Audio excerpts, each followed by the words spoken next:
Hola, queridos jóvenes. Vamos a hablar hoy otro tema corto sobre Freud. En este caso, vamos a hablar de los olvidos. Ese tema que puede parecer muy simpático y que según Freud no es tan simpático. Muy bien.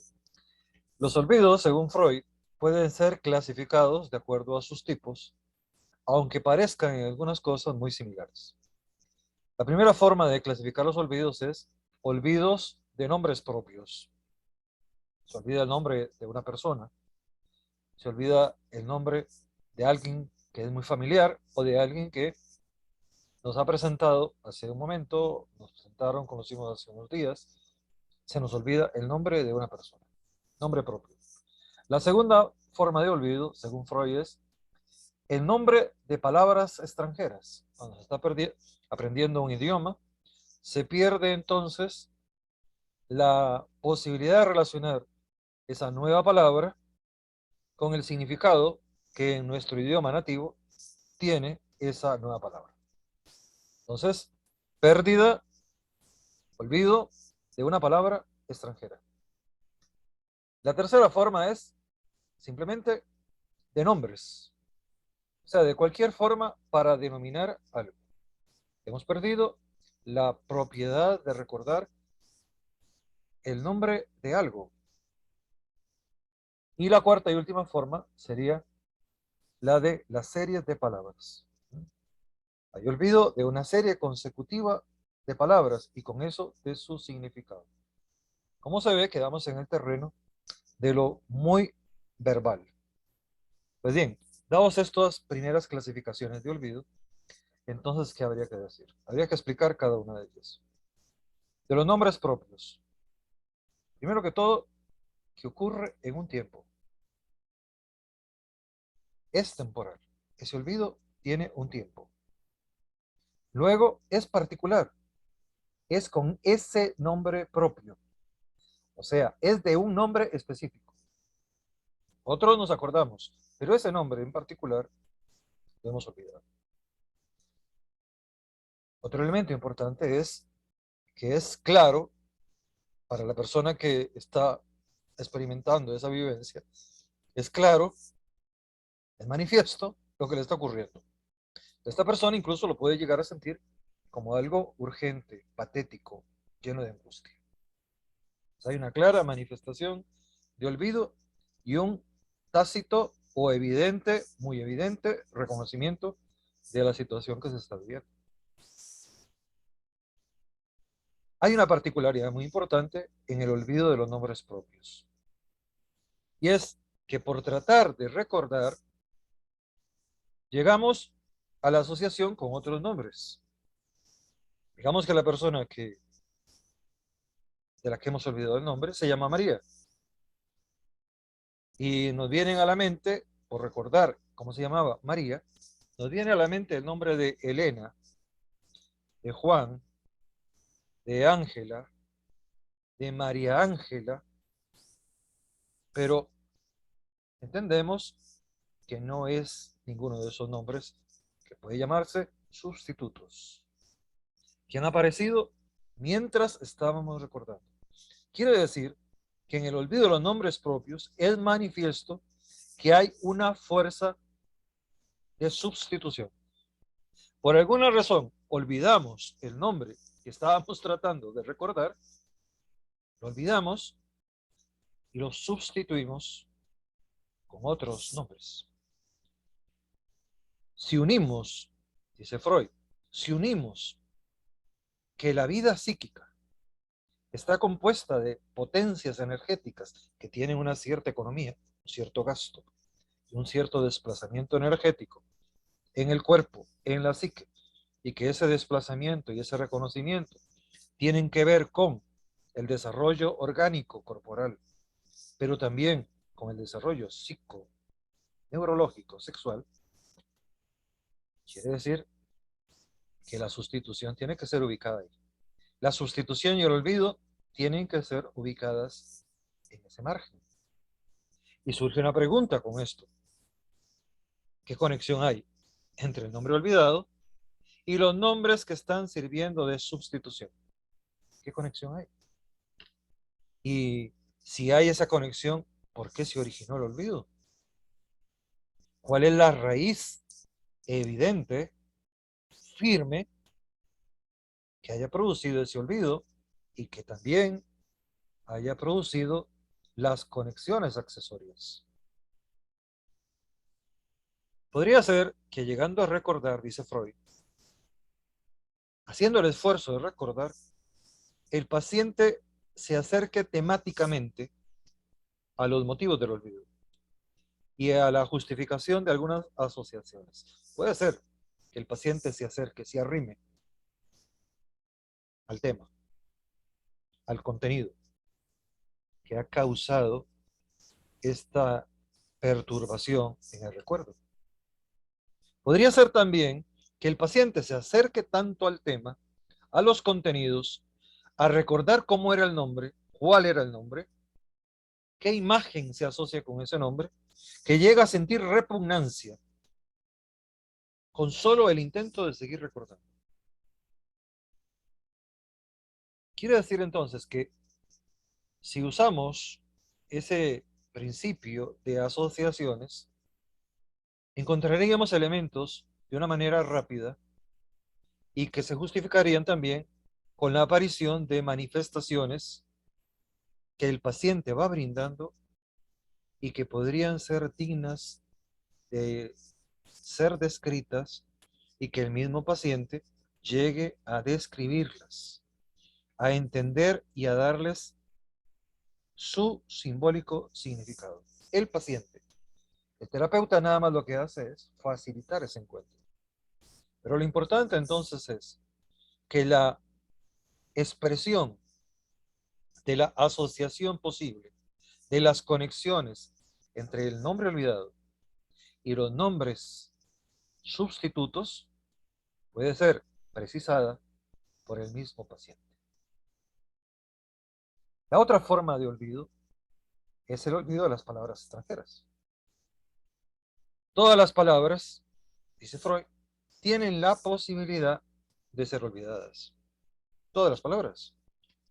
De un momento a otro, a uno se le olvida la palabra que iba en el lugar de la conversación que estaba teniendo. Puede ser que alguien nos interrumpe y se nos olvida la palabra.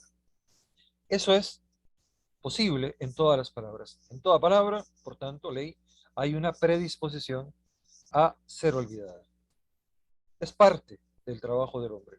Es parte de la actividad del ser humano. Pero cuando el tema es difícil, cuando se está conociendo por primera vez un lenguaje técnico, damos el ejemplo, no sé, del psicoanálisis, o pongamos el ejemplo de la filosofía o de la microbiología, el nombre de parásitos, por ejemplo, o de nemátodos, eh, o de productos farmacéuticos. La posibilidad del olvido de esas palabras trepa, se hace más seguro. Y si es de un idioma extranjero, mucho más todavía. Quiere decir que una vez perdido el significado de la palabra, también hemos perdido la posibilidad garantizada de recordar bien esa palabra. Quiere decir que lo que se está experimentando cuando se pierden las palabras es un gran conflicto. A diferencia del olvido de los nombres propios, cuando se olvida una palabra, el conflicto, dice Freud, es mayor. Porque la perturbación psíquica ya ha bloqueado no solo la palabra, sino las palabras que se pueden asociar a la palabra perdida, olvidada. Y entonces se requiere una ayuda exterior, pero también exteriormente extraordinaria. Tiene que tener una fuerza de peso para volver a despertar a la palabra perdida, a la palabra olvidada. Y pueden surgir pensamientos contradictorios, y eso es lo fuerte. Pueden surgir pensamientos contradictorios cuando uno ha olvidado una específica palabra. Pongan ustedes el ejemplo de haber olvidado porque memorizaron una palabra específica en el momento de estar escribiendo el examen, de responder el examen escrito, o el examen oral. Se les olvidó en ese preciso momento la palabra adecuada. Quiere decir que los pensamientos contradictorios también producen una enorme sensación de frustración, de angustia, y con eso el conflicto aumenta. Pero lo que está de fondo, dice Freud, es que en el olvido de las palabras, sobre todo las palabras extranjeras, el conflicto es supremo, el conflicto es inaudito. Y lo que podría servir de solución, de prevención a este fenómeno, sería precisamente la comparación entre diferentes paradigmas de palabras. Si es que se nos ha ocurrido alguna vez estudiar las nuevas palabras, por ejemplo extranjeras, a partir de paradigmas, a partir de formulaciones sistemáticas. Si no, verdaderamente estamos perdidos y será el azar, la repetición accidental de una circunstancia, la que nos vuelva a decir, ah, era esta palabra. Podríamos también tener el olvido de nombres en serie de palabras. El olvido de nombres y serie de palabras. ¿Qué se trata? ¿Qué es lo que significa esto? Bueno, que muchas veces cuando se está leyendo, por ejemplo, se sufre cierta extrañeza con el planteamiento de lo que se va leyendo. Cada frase aparece como una nueva idea. El que estudia va descubriendo que cada frase, cada oración, lleva una nueva idea.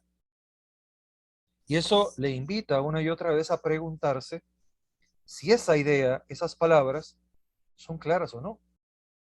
Y podría ser que él mismo reconoce que no son claras y que está cayendo en una confusión progresiva. Y entonces ahí es donde viene un fallo en el recuerdo. Y se olvida el fragmento, la idea, la serie de las palabras. Y eso el paciente, el que lo está viviendo, lo siente como una gran herida, como un gran fallo. Estoy fallando. Esto hiere al sujeto. Y entonces, dice Freud, aquí vienen dos justificaciones de por qué sucede eso. La primera, la que él mismo dio, y es que hay una serie de temores asociados en algunas personas cuando leen textos, cuando están exponiendo, cuando están expresándose, cuando están leyendo un discurso.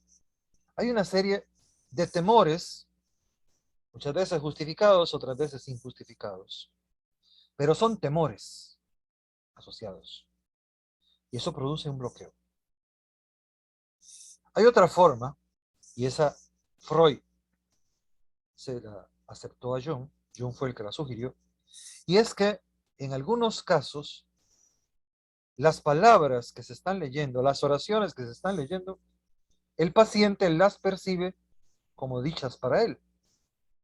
Entonces hay una especie de identificación entre el lector y el texto que está leyendo. Y esa identificación produce, ahora sí, un conflicto íntimo o una serie de conflictos íntimos.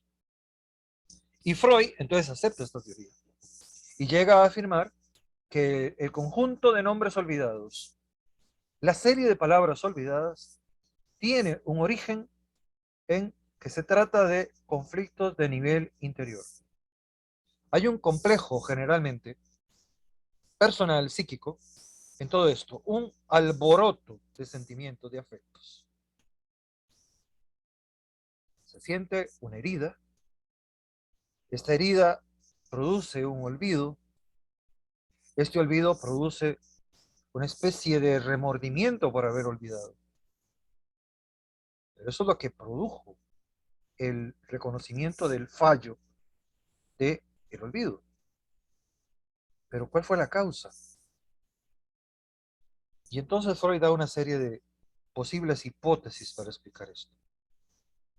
En algunos casos puede ser la cadencia de lo que se está leyendo, que evidencia la similitud de lo que se está leyendo con la similitud de un hecho que se vivió previamente.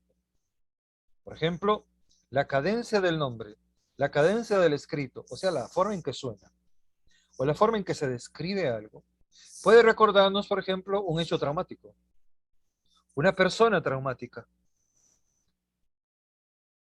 una palabra traumática,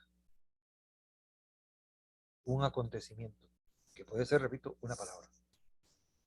Entonces se produce un umbral de rechazo que está sujeta a umbral de dolor.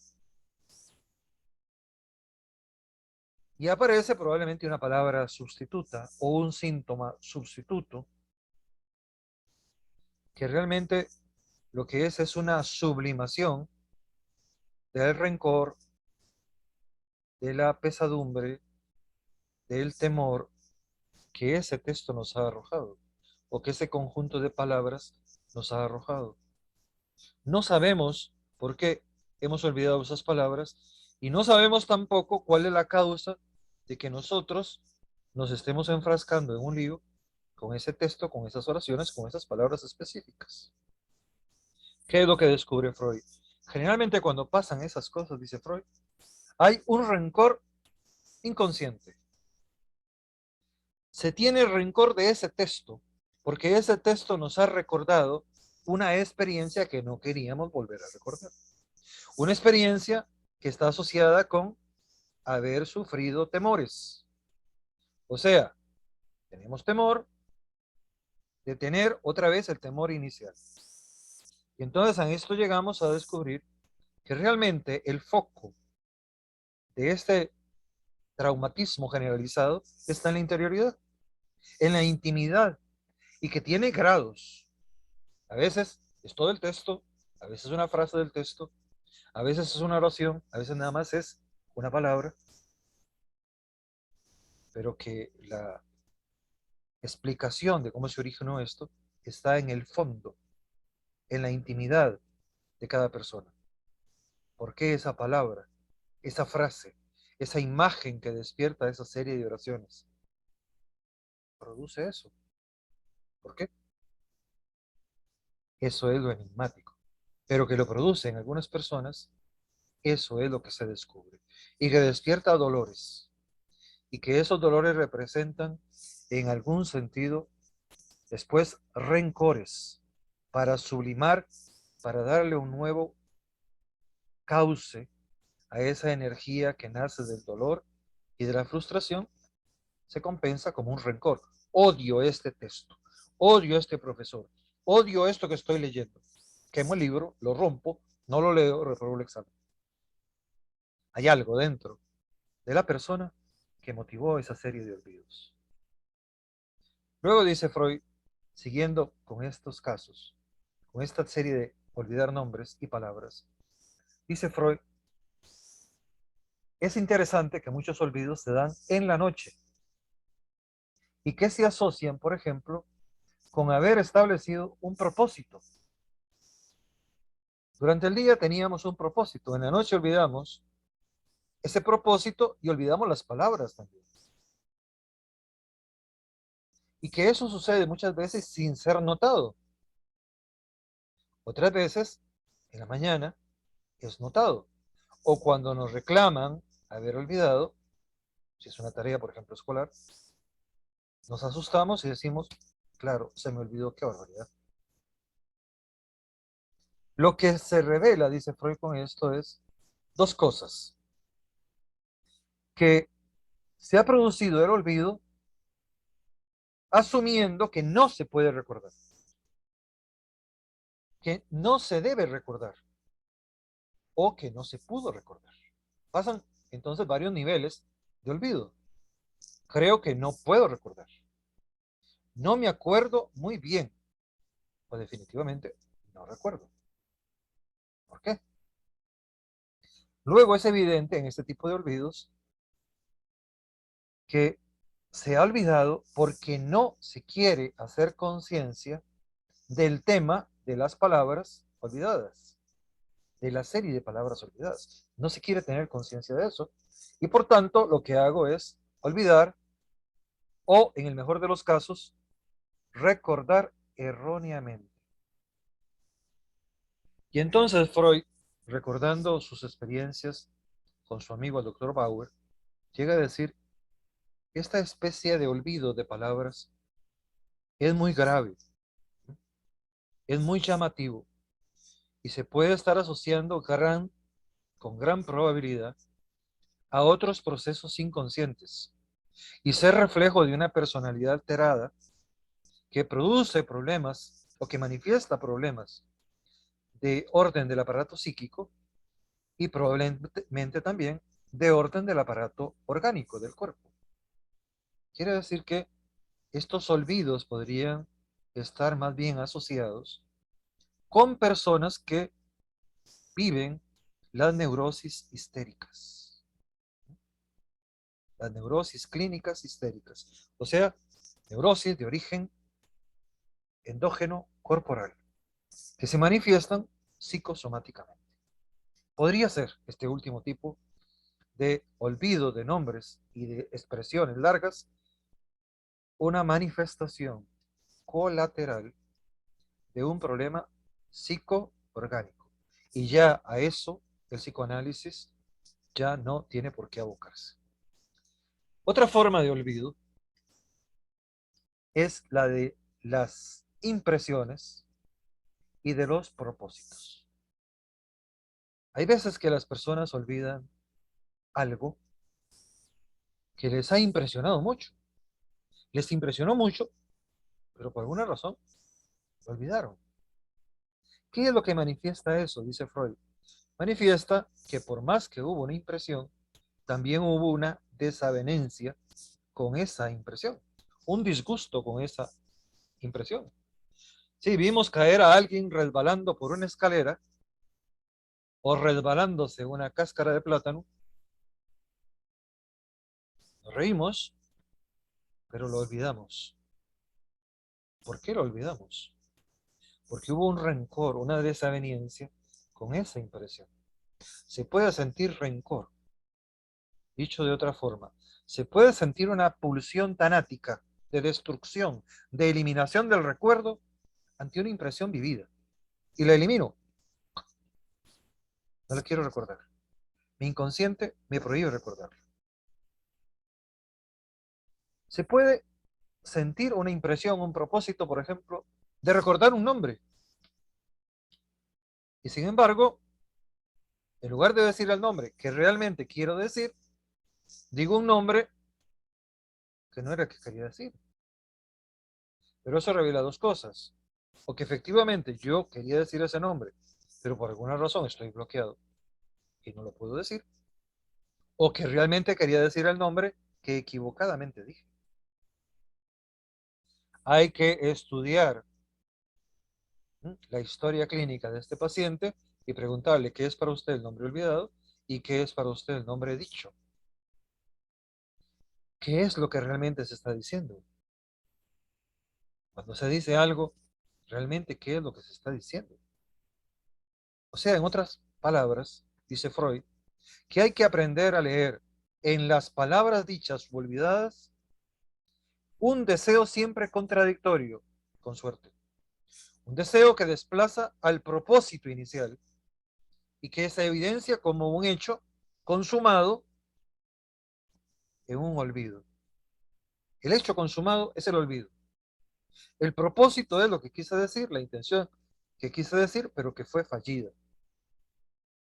Y entonces Freud pone un término que son las falsas negativas, las falsedades negativas, los falsos negativos, que suena mucho también a la medicina clínica, principalmente microbiológica. El falso negativo. ¿Qué es un falso negativo?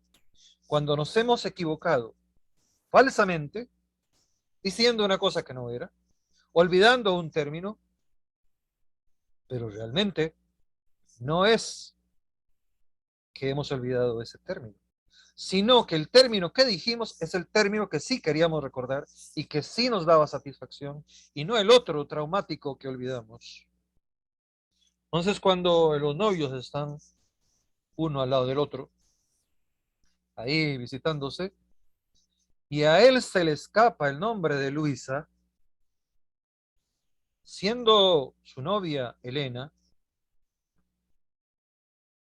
realmente no es que él quería decir Elena. No, lo que está diciendo en falso negativo es, mira, yo la que quiero realmente, a la que quiero realmente es a Luisa, no es a ti. Eso es lo que dice en falso negativo. Y quiere decir entonces que hay la necesidad imperiosa de tratar de hacer recordar lo que se ha olvidado por vías de conexión, por vías de explicación, pero que el paciente es el que nos arroja esa explicación. El paciente es el que va encaminando esa posibilidad de explicación. Y si el paciente se resiste, entonces hay otra regla del psicoanálisis que hay que recordar. Y es triste, pero que el psicoanálisis no es para todos. Y que hay enfermos mentales que necesitan tratamiento farmacológico o eléctrico.